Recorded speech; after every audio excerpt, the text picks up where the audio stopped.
여러분 안녕하세요. Y경영연구소 연구소TV입니다. 소진공에서 소상공인 정책자금 9월 직접대출 공고가 났습니다. 작년 같은 경우에 이때쯤이면 연간 정책자금이 거의 고갈되어서 8월 이후 9월부터는 정책자금 대출이 좀 뜸했습니다. 그래서 올해도 9월 정책자금 대출이 공고될까 다소 걱정을 했었는데요. 다행히 어제 소진공에서 직접대출 공고가 떴습니다. 그래서 이 내용을 빠르게 전달해 드리도록 하겠습니다. 제가 지난 8월 직접 대출 내용과 비교를 해봤더니 이번 9월 5개 정책자금 직접 대출의 경우에 제도전 특별자금을 제외한 4개, 즉 소공인 특화자금이라든지 성장촉진자금, 스마트자금, 신사업 창업사관학교 연계자금 등은 완전히 지난달하고 동일합니다. 그런데 제도전 특별자금만 일부 신청 제한 조건이 완화되어서 공고가 되었기 때문에 이 부분은 좀 더 자세히 말씀을 드리고, 나머지 정책자금에 대해서는 그동안 매월 많은 동영상을 통해서 여러분들에게 말씀드렸기 때문에 개요 정도로만 말씀드리도록 하겠습니다. 지금부터 그 내용을 알려드립니다. 우선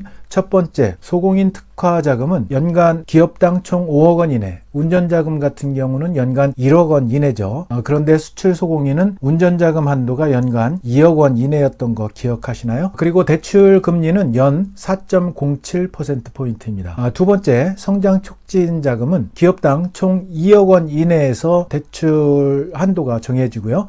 연 3.87%포인트입니다. 세 번째, 스마트 자금 같은 경우는 기업당 총 5억 원 이내에서 대출 한도가 정해지고요. 운전자금은 연간 1억 원 이내에서 결정이 됩니다. 대출금리는 연 3.67%포인트고요. 네 번째, 제도전 특별자금 같은 경우는 기업당 7천만 원 이내에서 대출 한도가 정해집니다. 3% 고정금리로 이루어져 있다는 거 기억하시죠? 마지막 다섯 번째, 신창사 연계자금 같은 경우는 동일인당 최대 1억 원 이내, 대출금리는 연 4.07%포인트로 대출금리가 정해져 있습니다. 신청 접수 기간을 말씀드리면 당장 다음 주 월요일, 9월 4일 월요일 9시부터 시작이 되고요. 9월 8일 금요일 저녁 6시까지 신청 접수 기간입니다. 그런데 여러분 잘 아시다시피 굉장히 빠르게 신청 접수 마감이 되죠. 그래서 자금별 예산 소진 시에 조기 마감이 된다는 거, 이런 문제가 있기 때문에 여러분 미리미리 서류를 준비하셨다가 접수 시작 첫날 바로 9시에 신청을 하시면 좋겠습니다.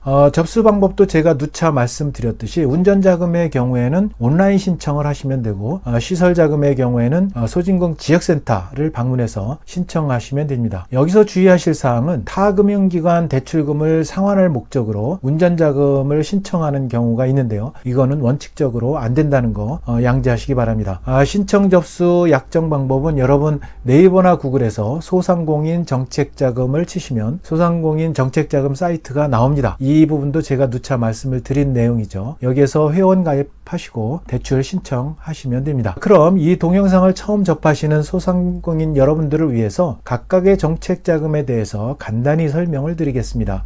보다 자세한 내용은 제 유튜브 Y경영연구소 연구소TV를 쭉 훑어보시면 매월 정책자금 대출 관련해서 제가 동영상을 많이 올려놨기 때문에 이 부분을 참고하시면 대동소이하기 때문에 좋겠습니다. 우선 첫 번째, 소공인 특화자금입니다. 소공인 특화자금 같은 경우는 사업성과 신용은 있지만 담보력이 부족한 그런 숙련기술 기반의 소공인들에게 장비 및 시설 도입, 이런 시설 자금하고 운영 자금을 신용으로 지원함으로써 경쟁력을 제고하고자 하는 그런 목적으로 지원하고 있기 때문에 신용이 낮은 경우에는 대출이 많이 제한된다는 거 여러분 양지하시기 바랍니다. 두 번째, 성장 촉진 자금입니다. 성장 촉진 자금은 업력 3년 이상으로 자동화 설비를 도입해서 운영 중이거나 도입하고자 하는 소상인이 대상입니다. 제조업은 안 된다는 거 이미 여러분 알고 계시죠. 그 다음에 세 번째, 스마트 자금인데요. 스마트 자금은 지원 대상이 스마트 소상공인, 예를 들어서 스마트 설비를 도입한다든지 또는 키오스크라든지 서빙 로봇 등 스마트 기술을 도입하고자 하는, 그리고 도입했거나 하는 기업들, 그리고 온라인 쇼핑몰을 활용해서 운영하는 그런 소상공인에 대해서는 스마트 자금이 지원이 됩니다. 또 혁신형 소상공인이라고 해서 100년 소공인이라든지 100년 가게 이런 혁신형 소상공인들에게도 지원 대상이 되고요. 사회적 경제기업 또 강한 소상공인이라는 거는 새로운 라이프 스타일을 창조하는 그런 기업을 이야기하죠. 그리고 지역 기반의 로컬 크리에이터, 선정된 기업, 이런 기업들을 대상으로 스마트 자금이 지원이 됩니다. 네 번째, 제도전 특별자금인데요.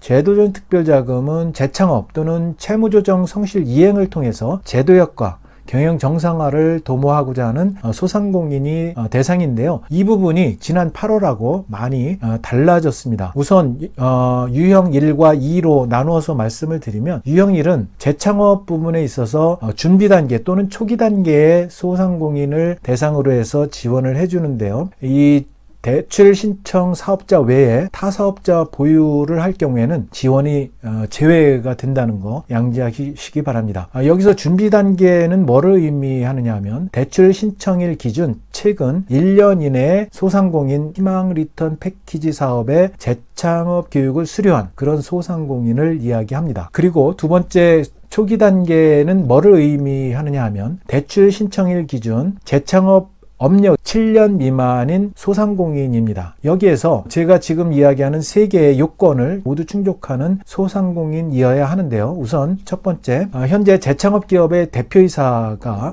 폐업 기업의 대표이사에 해당해야 되고, 두 번째는 폐업기업의 업종이 소상공인 정책자금 융자지원 대상 업종에 해당해야 합니다. 그리고 세 번째는 폐업기업의 매출 실적을 보유하고 있어야 되는데, 단 폐업기업의 업력이 3년 이상인 경우는 제외하고 3개월 이상 휴업 후에 영업을 재개하거나 업종 전환한 소상공인이어야 합니다. 그 다음에 두 번째 유형 같은 경우는 채무조정인데요. 채무 해소 재기 지원 종합 패키지 참여기관에서 인정한 그런 성실 상환 소상공인이어야 하는데요. 여기서 이야기하는 참여기관은 서울금융복지상담센터라든지 신용회복위원회를 의미합니다. 그 다음에 성실상환의 의미는 뭐를 의미하느냐 하면, 채무조정 이후에 미납사실 없이 6회차 이상 납입하거나 최근 3년 이내에 상환 완료를 하고 최근 1년 이내 소상공인 희망리턴 패키지 사업의 성실상환자 재창업 교육 20시간 이상 이거를 수료해야 한다는 그런 의미가 있습니다. 이상 제도전 특별자금에 대해서 말씀을 드렸고요. 마지막 5번째 해당하는 신창사 연계자금에 대해서 말씀을 드리면, 신창사 연계자금의 신청 대상은 7가지 조건이 있습니다. 우선 첫 번째는 신사업 창업사관학교 교육 수료생 중에 창업자이어야 합니다. 물론 여기에서 경영체험교육 이수도 완료해야 되고요. 두 번째는 소상공인 기준에 해당해야 하는데, 연평균 매출액이라든지 월평균 상시 근로자 수에 부합해야 합니다. 세 번째는 사업자 등록증을 소지한 개인 또는 법인 사업자에 해당해야 되고요. 네 번째는 영리 사업자에 해당해야 됩니다. 비영리 개인 사업자나 법인 조합은 안 됩니다. 그리고 5번째는 정책자금 지원 제외업종, 그리고 사관학교 지원 제외업종은 아닐 것이어야 되고요. 6번째는 대출 제한 사유에 해당하지 아니해야 되고, 7번째는 신사업 창업사관학교 수료 당시에 아이템으로 창업을 완료한 그런 사람이어야 합니다. 이상 5개의 정책자금에 대한 내용을 간단히 말씀을 드렸는데요. 제출 서류에 대한 작성 요령이라든지 작성 예시는 제가 아래 링크로 첨부를 해 드릴 테니까 필요한 경우에 확인을 해 보시고요. 또는 여러분 해당 지역의 소상공인 지원센터에 전화로 문의하시면 도움을 받으실 수가 있습니다. 전화로 반드시 확인을 해 보시고요. 그 밖에 제출 서류라든지 자세한 내용은 역시 제가 아래 관련 자료를 링크를 해 놓을 테니까 참조하시면 되겠습니다. 자, 오늘은 소상공인 정책자금 9월 직접 대출 공고, 달라진 점은 무엇이 있을까라는 내용을 말씀드렸습니다. 내용이 마음에 드셨다면 구독, 좋아요 부탁드립니다. 여러분 감사합니다.